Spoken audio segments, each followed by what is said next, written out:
လိုခဲ့တဲ့ကဘာပေါင်းများစွာကဗာရာဏသီပြည်မှာဖះလောင်းဟာလှဲကုံတဲ့ခေါင်းဆောင်တူဖြစ်ခဲ့ပါတယ်။တနေ့မှာသူဟာလှဲ900နဲ့ကုံတွေကိုအတွက်အင်မတန်ကျေပြောပြီးဘီလူရီကြီးဆိုးနဲ့အပတ်နကဆိုတဲ့တဲကန်သားရကြီးကိုဖြတ်ကျော်ဖို့ပြင်ဆင်ခဲ့ပါတယ်။အဲ့ဒီအချိန်မှာပဲအခြားသောလူမိုက်ကုံတဲ့ခေါင်းဆောင်တယောက်လည်းလှဲ900နဲ့ခရီးထွက်ဖို့အစဉ်သင်းဖြစ်နေခဲ့တာပေါ့။ဖះလောင်းကလန်ခရီးမှာအတူတကွတွားနေ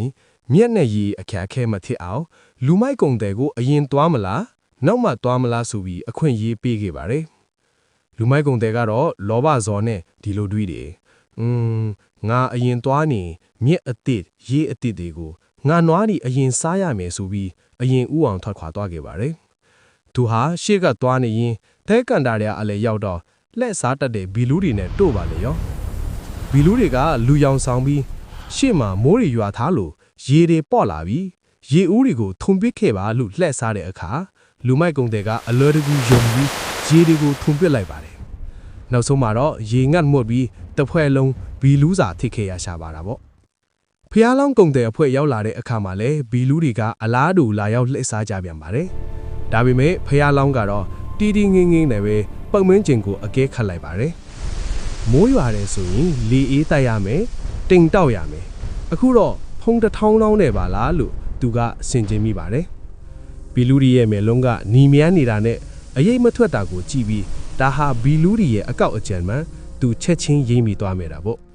သူကသူ့ရဲ့နောက်လိုက်တွေကိုပြက်ပြက်သားသားအမိတ်ပေးလိုက်ပါတယ်ဘဒူမငါခွင့်ပြုချက်မရပဲရေတစ်ဆက်တောင်မဖြုံးတီးရမထုံရဘူးတဲ့